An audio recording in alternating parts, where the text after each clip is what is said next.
மத்திய மாவட்டம் கிழக்கு நகர திமுக இளைஞரணி சார்பில் முத்தமிழறிஞர் கலைஞர் பிறந்த நாள் மற்றும் திராவிட மாடல் அரசின் 4 ஆண்டு சாதனை விளக்க தெருமுனை பிரச்சார கூட்டம் நடைபெற்றது. விழுப்புரம் பழைய பேருந்து நிலையம் அருகே நடந்த கூட்டத்திற்கு நகர இளைஞரணி அமைப்பாளர் மணிகண்டன் தலைமை தாங்கினார். மாவட்ட முன்னாள் எம்எல்ஏ புஷ்பராஜ் மற்றும் இதில் மத்திய மாவட்ட பொறுப்பாளர் லட்சுமணன் எம்எல்ஏ சிறப்புரையாற்றி பேசியதாவது: அதிமுக பொதுச் செயலாளர் எடப்பாடி பழனிசாமி தனது கட்சியை பாரதிய ஜனதாவிடம் விற்றுவிட்டார்.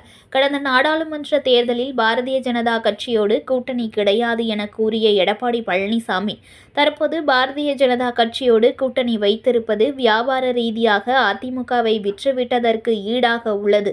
தமிழகத்தில் பாரதிய ஜனதா கட்சியை எதிர்த்து வலிமை மிக்க ஆட்சியை முதலமைச்சர் மு.க. ஸ்டாலின் புரிந்து வருகிறார். பொதுமக்களிடம் நிர்வாகிகள் கொண்டு சேர்க்க வேண்டும். இது திமுக நிர்வாகிகள் கடமை என்று தெரிவித்தார். பொருளாதாரத்தை பற்றி தெரியாத எடப்பாடி பழனிசாமி ஒரு வியாபாரியாக இருந்தவர் தான். இன்று அரசியல் வியாபாரம் செய்து கொண்டிருக்கின்ற அந்த எடப்பாடி பழனிசாமி நம்முடைய முதலமைச்சரை விமர்சனம் செய்வதற்கு எந்த தகுதியும் கிடையாது. இன்று அதிமுகவை விலை பேசி பிஜேபியிடம் விற்றுவிட்டார் அவர். ஏனென்றால் கடந்த நாடாளுமன்ற தேர்தலில் பிஜேபியோடு மதவாத சக்தியோடு இனிமேல் எந்த காலத்திலும் கூட்டணி கிடையாது என்று கூறிய அதே எடப்பாடி பழனிசாமி இன்று பிஜேபியோடு கைகோர்த்து இருக்கின்றார் என்றால் அதை வியாபாரம் என்று கூறாமல் வேறு என்ன சொல்ல முடியும்? தூத்துக்குடியில் அவர் ஆட்சி செய்து கொண்டிருந்த பொழுது தூத்துக்குடி துப்பாக்கி சூட்டில் 13 அப்பாவி உயிர்கள் போனது, சுட்டுக் கொன்றார்கள். அப்போது பத்திரிகையாளர் அவரிடத்தில் கேட்டபோது, எனக்கே அது தெரியாது, நானே டிவியை பார்த்து தான் தெரிந்து கொண்டேன் என்று கூறிய அவர் இன்று நம்முடைய முதலமைச்சரை விமர்சனம் செய்வதற்கு எந்த தகுதியும் கிடையாது. இன்று நம்முடைய மாநிலத்தை ஒரு செம்மையான பாதையில் இட்டு சென்று கொண்டிருக்கின்ற தலைவர் நம்முடைய முதலமைச்சர் அண்ணன் தளபதியார் அவர்கள்.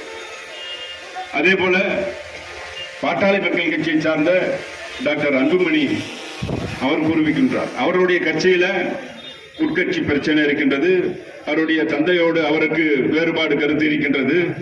இதையெல்லாம் மறைப்பதற்கு அவர் இதற்கு காரணம் நம்முடைய கட்சியை குறை சொல்கிறார். ஆனால் நம்ம பத்திரிகையாளர்கள் டாக்டர் ராமதாஸ் அவர்களிடத்தில் சென்று கேட்கின்ற பொழுது அதற்கு என்ன பதிலளித்தார்? அன்புமணி கூறுவது அத்துணையும் கடைந்தெடுத்த பொய் என்று கூறினார். ஆக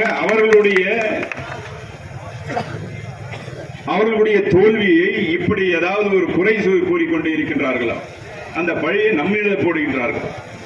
ஆக இப்படிப்பட்ட தலைவர்கள் எல்லாம் இங்கே இருந்து கொண்டிருக்கின்றார்கள். இன்னொருத்தர்